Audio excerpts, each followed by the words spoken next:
You know that feeling you get right after you've asked for a favor? It's that little knot in your stomach? That voice that whispers, "Was that too much? Am I being annoying?" Let's talk about that. I want to talk about that quiet, heavy feeling. It's the hesitation before you ask for help. It's the automatic sorry that slips out when you need something. It's the mental gymnastics you do before sending a text, trying to make yourself sound as small and undemanding as possible. It's the voice that whispers, "You're too much. You're an inconvenience. You are a burden." If you know that voice, I really see you. And I know how exhausting it is to carry that weight around. But what if I told you that feeling is a ghost? A leftover echo from a time you were just trying to survive. It feels incredibly real, but it's not the truth of who you are. And today, we're going to prove it wrong. So, where does this ghost even come from? Here's the first thing that I really need you to hear. You were not born feeling like a burden. You learned it. For so many of us, it started when we were kids. Maybe you had parents who were so stressed and overwhelmed that you, as a smart, sensitive kid, figured out that your needs would just add to their load. So you learned to be small, to be quiet, to not ask for anything. Or maybe when you showed big emotions, you were told to calm down or met with an exasperated sigh. You learned that your inner world was an inconvenience to others. This isn't about blame. It's about understanding that you developed a brilliant survival strategy. To be loved and stay safe, you had to push your own needs down. And that strategy is still running in the background, like an old piece of software. This old software is powered by a few sneaky glitches in our thinking that psychologists call cognitive distortions. Let's call them what they are: mind traps. There's mind reading, where you assume you know what someone is thinking, and it's always negative. Your friend is quiet, and your brain doesn't think. Maybe they had a long day. It jumps straight to, "I've bored them. I'm draining to be around." Then there's personalization, which is taking 100% of the blame for things that have little or nothing to do with you. A group plan gets canceled, and you immediately think, "It's because nobody really wanted to see me." These mind traps create a painful loop. You feel like a burden, so you pull away to avoid bothering people. But in doing that, you accidentally create the very distance you were trying to avoid, which only proves to your brain that you're all alone. Now, let's get real about what this looks like in our actual lives. Because healing isn't about pretending everyone is going to magically understand. Here is the hard, honest truth. Some people won't get it. You will open up to someone, and they won't have the capacity to meet you there. You will be vulnerable, and they might make you feel like you're being too dramatic. You will ask for help, and they might make you feel like an inconvenience. That is going to hurt. And it's not a reflection of your worth. It's a reflection of their limits. Their reaction is data about them, not a verdict about you. But here is the beautiful, life-changing truth. The right people will. The right people will see your vulnerability as courage. They will hear your needs and feel honored that you trusted them enough to ask. They won't just tolerate you. They will cherish you, messy parts and all. These are your people, and they will never, ever see you as a burden.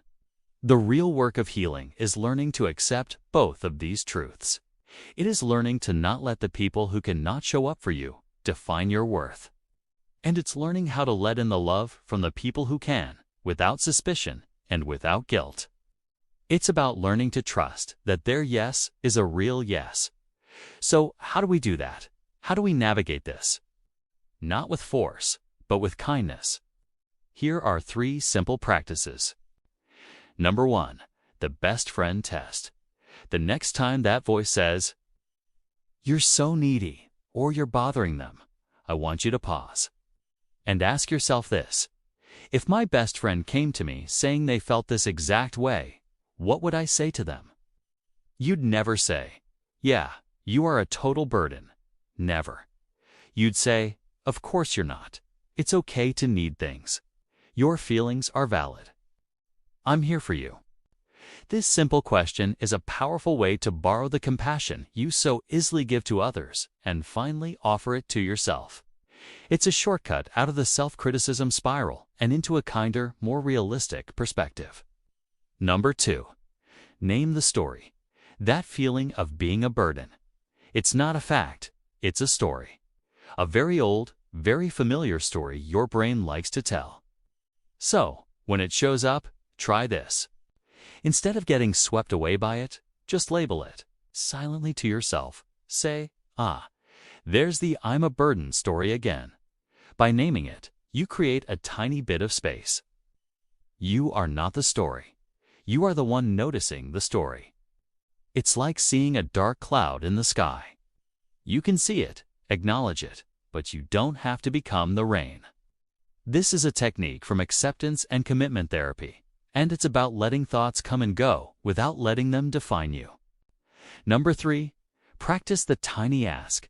The only way to figure out who your people are and to prove to your brain that it's safe to have needs is to take small, manageable risks. I call this the tiny ask. Don't start with a huge, terrifying favor. Start small. The goal here isn't even to get a yes. The goal is to survive the asking. Could you ask a colleague, "Hey, do you have 2 minutes to look at this email?" Could you text a friend? Do you have a minute to chat later this week? Could you ask your partner, "Would you mind grabbing me a glass of water?" These tiny asks are lost-takes experiments. They teach you how to handle both a no and a yes. If someone can't, it's a chance to practice telling yourself this is about their capacity, not my worth. And when they say yes, it sends a powerful new piece of data to your brain. See, it was safe. I was supported. I am not too much. This isn't about suddenly never feeling this way again. It's about building a new relationship with that feeling when it shows up. It's about learning to greet that old, scared part of you with compassion instead of believing its lies. And if this weight feels too heavy to lift on your own, please know that seeking support from a therapist isn't a sign of failure. It's a courageous step toward reclaiming your life. You are not a burden for having needs. You are human. You are not a burden for having feelings. You are alive. Your presence, your unique way of seeing the world, your deep feeling heart, it's not a liability. It's a gift. And the right people will always see it that way. Let's try something together. In the comments, I want you to share one tiny ask you could make this week. It can be as small as you want. Let's show each other what taking up a little space looks like. Thank you for sharing this space with me. And remember, you are not alone. Be incredibly kind with yourself today. You deserve it.